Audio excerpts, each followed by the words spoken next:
শুরুতেই তারাপীঠের খবরে নজর রাখি। হোটেলে বিধ্বংসী আগুন, যে ছবি আপনাদেরকে দেখাচ্ছি, ঘুমের মধ্যেই ঝলসে দম বন্ধ হয়ে 7 জনের মৃত্যু হলো। হোটেল মালিককে আটক করে ইতিমধ্যেই জিজ্ঞাসাবাদ। ভোর 4:30 নাগাদ রিসেপশনে আগুন। অগ্নিদগ্ধ অবস্থায় বেশ কয়েকজনকে উদ্ধারও করা হয়েছে। আহত অবস্থায় একাধিক হাসপাতালে ভর্তি। শর্ট সার্কিট থেকে আগুন বলে অনুমান। শ্রাবণ সোমবার তারাপীঠে পুণ্যার্থীর ঢল, আর তার মধ্যেই যতুগৃহ হোটেল বিদেশিনী। সরাসরি চলে যাই, প্রতিনিধি রৌনক রয়েছেন আমার সঙ্গে। রৌনক, কি অবস্থা সেই সময় ছিল? আমরা দেখতে পাচ্ছি যে কেউ কেউ বলছেন যে এক্সিট গেট বুঝতে পারেননি, অনেকে এমার্জেন্সি জায়গা বুঝতে পারেননি, সরু সিঁড়ি হওয়ায় অনেকের নামতে অসুবিধা হয়েছে। কি হয়েছিল এক্স্যাক্টলি সেই সময়? দেখো, দমকল সূত্রে জানা যাচ্ছে ভোর 5:20 নাগাদ তাদের কাছে খবর আসে এবং যে হোটেলের রিসেপশন, সেই রিসেপশন থেকেই আগুনের সূত্রপাত এবং সেই আগুন কার্যত একতলা এবং দোতলার দিকে ছড়িয়ে পড়ে এবং যে ফায়ার এক্সিট ছিল সেই এক্সিটের গেট তালা দেওয়া ছিল, ছাদের যে গেট সেই গেটও বন্ধ ছিল এবং হোটেলে পর্যাপ্ত কিন্তু অগ্নিনির্বাপক ব্যবস্থা ছিল না প্রথম থেকে, যেটা আমরা বলছিলাম। কারণ যদি পর্যাপ্ত অগ্নিনির্বাপক ব্যবস্থা থাকতো তাহলে প্রথমেই ফায়ার অ্যালার্ম বাজতো, সেই কোনো ফায়ার অ্যালার্ম হোটেলের আবাসিকরা শুনতে পায়নি। এবার তোমার একটা ছবি দেখাবো যে রিসেপশনে আগুন লাগলেও কার্যত ওপরের দিকে আগুন ছড়িয়ে পড়ে। হোটেলের যে 3 তলা 4 তলা সেখানেও কিন্তু এখনো যে কালো স্পট তা স্পষ্ট, অর্থাৎ গোটা হোটেলে কিন্তু ধোঁয়ায় ভরে গেছিল। সেই ধোঁয়াগুলো বেরোনোরও কোনো রকম ব্যবস্থা ছিল না। নিজেরাই কিন্তু সেই জানলার কাঁচ ভেঙে ধোঁয়া বার করে কোনোভাবে নিঃশ্বাস নেওয়ার তারা চেষ্টা পর্যন্ত করেন।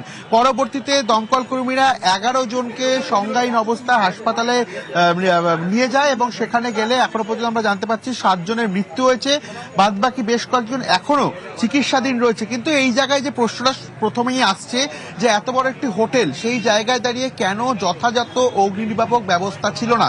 এবং প্রথম থেকে যে ছবিটা আমরা দেখাচ্ছিলাম, এই হোটেলের পেছনেই একটি এমার্জেন্সি এক্সিট রয়েছে, এমার্জেন্সি এক্সিটের জন্য একটা সিঁড়িও রয়েছে।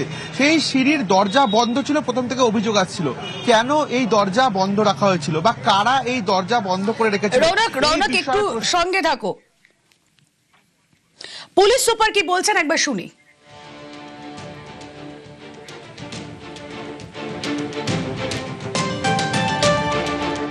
বাইরে থেকে আগুনের যেহেতু বন্ধ আছে, ধোঁয়া বা আগুনের যে লপটগুলো সেটা দেখা যাচ্ছিল না। কোনো ধোঁয়া দেখে কোনো একটা লোক খবর দিয়েছে, সঙ্গে সঙ্গে থানা এন্ড ফায়ার ব্রিগেড স্পটে পৌঁছায়। এখান থেকে মোট 22 জনকে জীবিত উদ্ধার করেছে ফায়ার ব্রিগেড আর পুলিশের টিম ল্যাডার লাগিয়ে। 11 জনকে আমরা হসপিটালে পাঠানো হয়েছে। 11 জন যাদেরকে হসপিটালে পাঠানো হয়েছে, ওখান থেকে 2 জন প্রায় সুস্থ আছেন, 1 জনকে ট্রিটমেন্টের পরে ডাক্তার বাবু ডিসচার্জ দিয়েছেন, আর একজন ভদ্র মহিলা, ওনাকে ট্রিটমেন্টের জন্য উনি রিকোয়েস্ট করছিলেন একটা প্রাইভেট নার্সিং হোমে ওনাকে ওখানে পাঠানো হয়েছে। আর 2 জন চিকিৎসাধীন আছে। অ্যান্ড খুব দুঃখের ঘটনা কি 7 জন মারা গেছেন, আহত হয়েছেন। বাকি আমরা এখানে তদন্ত করে দেখছি যে লজের যে অপারেটর যে ছিলেন মালিক, ওনাকে আমরা ডিটেইন করেছি। আমরা পুরো স্ট্রিক্ট লফুল অ্যাকশন নেব।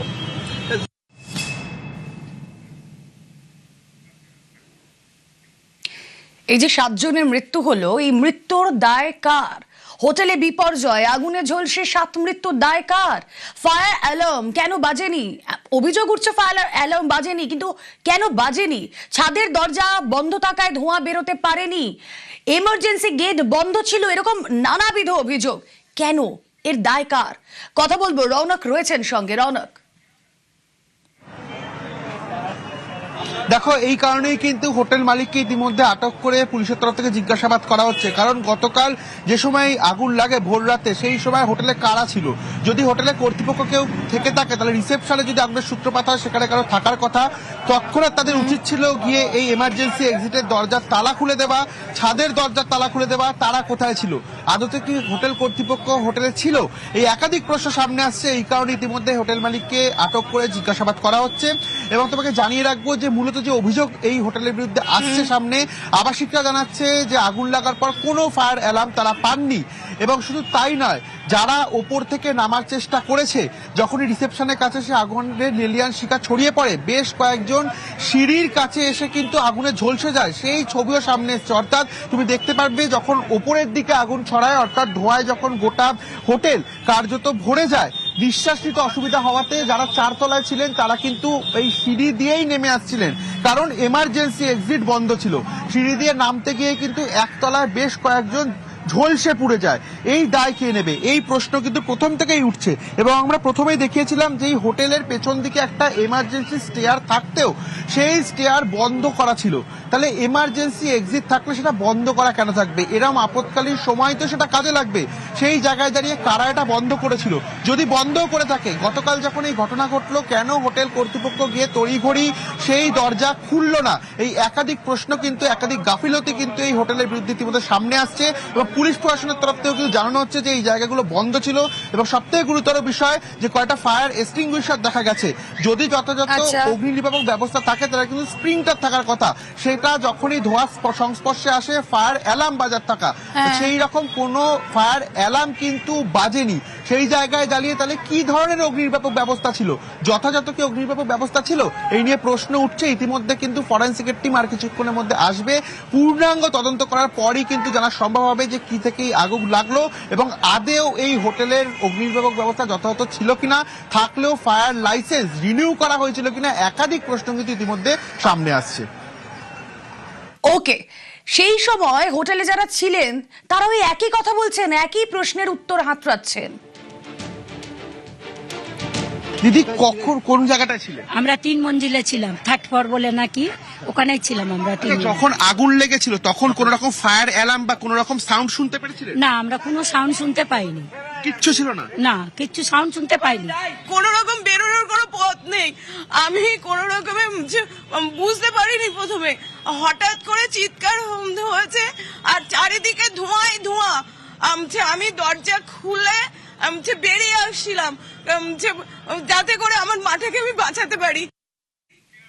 প্রত্যক্ষদর্শীর বক্তব্য শুনলেন আপনারা, তাদের কি অভিজ্ঞতা, তারা কি দেখেছেন? পুলিশের তরফ থেকেও অনেকগুলো প্রশ্ন তোলা হচ্ছে।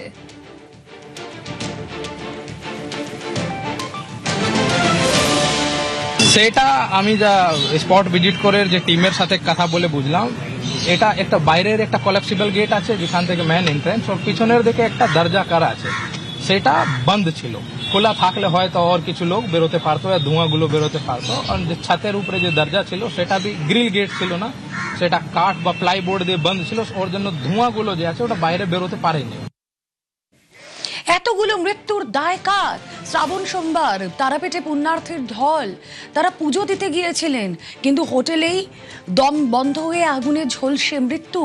ভোরবেলা এই আগুনে পুড়ে মৃত্যুর দায় কার? 7 জনের মৃত্যু, এতগুলো প্রাণ চলে গেল। কিন্তু যখন এই আগুন লাগলো রিসেপশন থেকে ফায়ার অ্যালার্ম বাজলো না। অভিযোগ উঠছে এমন, আরো বেশ কিছু অভিযোগ উঠছে যে ছাদের দরজা তাও বন্ধ ছিল, তাই ধোঁয়া বেরোতে পারেনি, আর তাই ধোঁয়ায় দম বন্ধ হয়ে মৃত্যু। এমার্জেন্সি গেট, সেই এমার্জেন্সি গেটও বন্ধ ছিল বলে অভিযোগ, তাই কুলকিনারা করতে পারেননি আটকে পড়ারা। রিসেপশন দিয়ে বেরোতে গিয়ে অগ্নিদগ্ধ হয়েছেন অনেকে।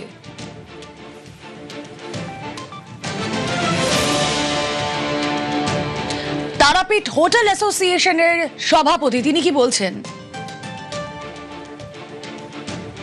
যদি সত্যি তো গেট বন্ধ ছিল, সেকেন্ড গেট, তাহলে খুব অন্যায় হয়েছে, বা সেটা খোলা থাকলে হয়তো কিছু জন বাঁচতো বা বেরিয়ে আসতে পারতো।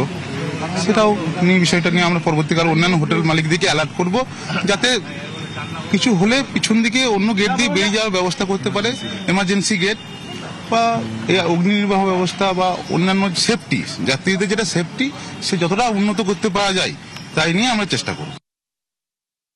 আর এই ঘটনার পর রামপুরহাটের বিজেপি বিধায়ক ধ্রুব সাহা কি বলছেন?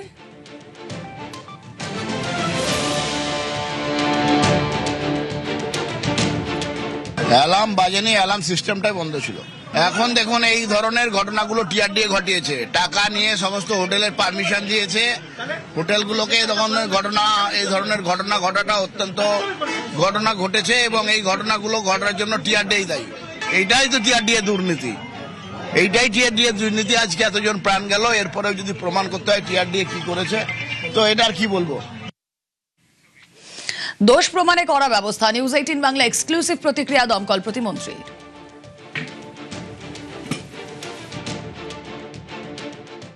প্রচুর ধোঁয়া আছে এখনো পর্যন্ত যা খবর পাচ্ছি। যারা আহত আছেন তাদেরকে হসপিটালে ভর্তি করা হয়েছে, তদন্ত হবে কিভাবে সেটা হলো, একটু পরে সেটা বলা যাবে। আগুন নেই কিন্তু ধোঁয়া আছে প্রচুর, সে কারণে অনেক সময় আমাদের কাজ করতে খুব অসুবিধাও হচ্ছে। ফায়ার ফাইটাররা তারা ল্যাডার দিয়ে উপরে উঠে বা মই দিয়ে উপরে উঠে চেষ্টা করছে কাজ করা। এত অপরিকল্পিত ভাবে তারাপীঠের বিভিন্ন জায়গায় হোটেল তৈরি হয়েছে, সেটা আমরা দীর্ঘদিন ধরে এই ভয়টা পাচ্ছিলাম যে কোনো মুহূর্তে একটা বড় ইনসিডেন্ট ঘটতে পারে। সেটা হলো দিল্লি এলাকায় কারা এদের পারমিট দিয়েছেন, কারা হোটেল করার পারমিশন দিয়েছেন, সব বিষয়গুলো এবার সামনে আসবে।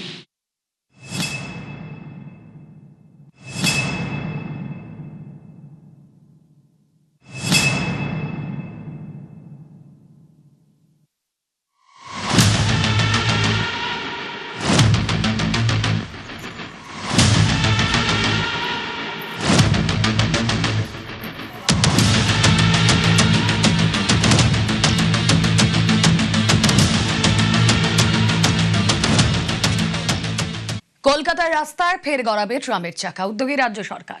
তাই ট্রাম প্রেমী সংগঠনের আগাম উদযাপন। স্বাধীনতা দিবসের পরদিন গড়িয়াহাট এবং শ্যামবাজারের মধ্যে ছুটল ট্রাম, ফিরল নস্টালজিয়া।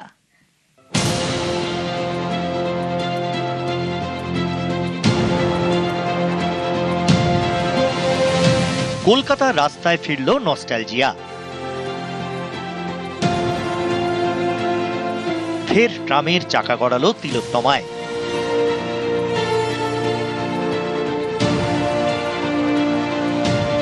রবিবার সকালে গড়িয়াহাট থেকে শ্যামবাজার পর্যন্ত ছুটল হেরিটেজ অন হুইলস।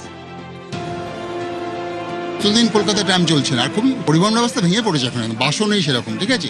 তো ইমিডিয়েট যদি এগুলো শুরু করে দেওয়া যায়, তারপরে যদি স্টেপ বাই স্টেপ করতে থাকে, মডার্নাইজ করা রাজাবাজার বা অন্য জায়গায় যেগুলো বলা হচ্ছে সল্টলেক বা দক্ষিণেশ্বর, কালীঘাট, খুব ভিশনারি ডিসিশন।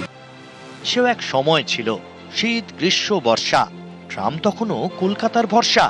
কিন্তু এখন ট্রাম লাইন আছে, কিন্তু ট্রামের দেখা মেলে কই।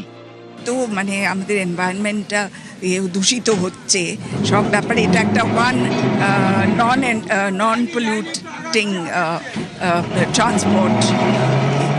সুতরাং আমরা তো খুবই চাইবো এটা আসা। সেই ব্রিটিশ আমল থেকে ট্রাম ছুটছে কলকাতায়।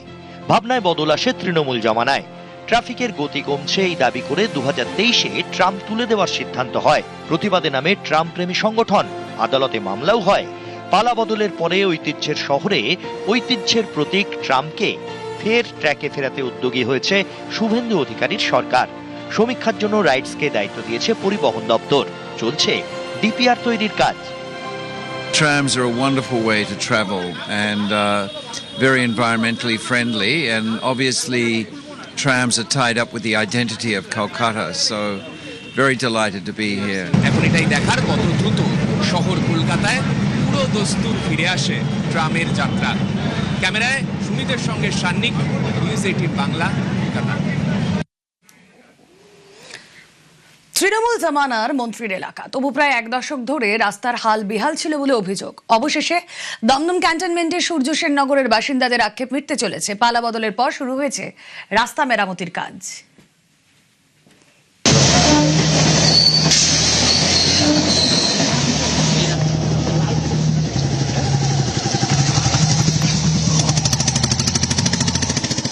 আগে সরকার কোনো ইম্পর্টেন্ট দেয়নি পাড়াটার সম্বন্ধে, কোনো কম্পিউটার বললে আমাদের যত রকম ভ্যাকেল করা যায় কমিশনার বা বাত্য বসে দুজনে মিলেই করেছে।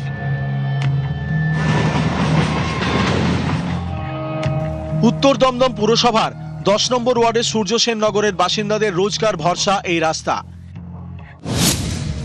এই রাস্তা ধরে কয়েক মিনিট হাঁটলেই পৌঁছে যাওয়া যায় দমদম ক্যান্টনমেন্ট স্টেশনে। এমনকি গোরাবাজার, দক্ষিণ দমদম পুরসভার হাসপাতাল, দমদম মেট্রো ও রেল স্টেশনে সহজে পৌঁছতে গেলে এই পথই ভরসা।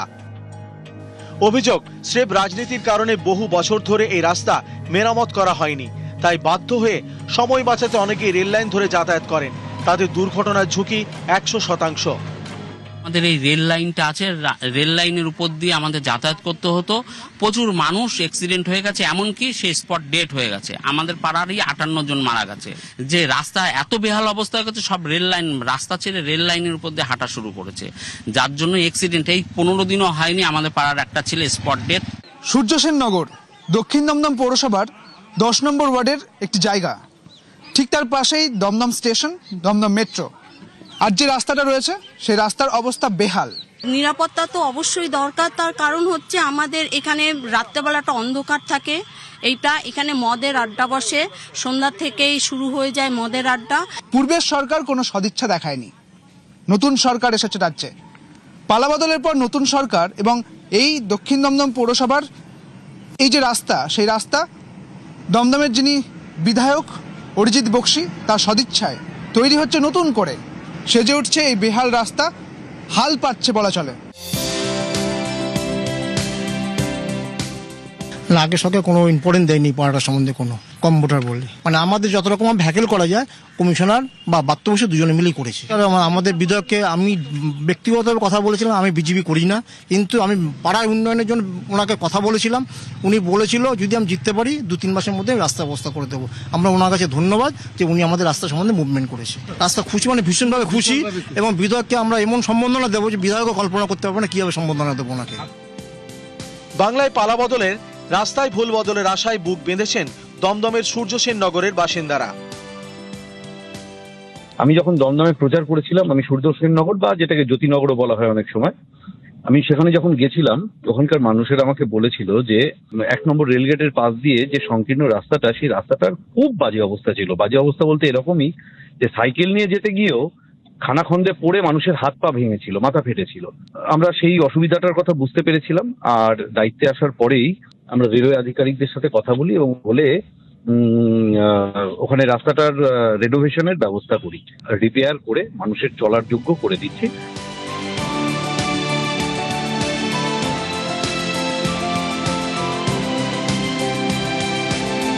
ক্যামেরায় খোকন দাসের সঙ্গে সুদীপ্ত সেন, নিউজ 18 বাংলা, কলকাতা। টাকায় টান পড়ায় বিদেশ যাত্রায় অসুবিধায় অভিষেক। অ্যাকাউন্ট ফ্রিজ মামলায় হাইকোর্টে অভিষেক। ব্যাংক অ্যাকাউন্ট ফ্রিজের বৈধতা তুলে প্রশ্ন।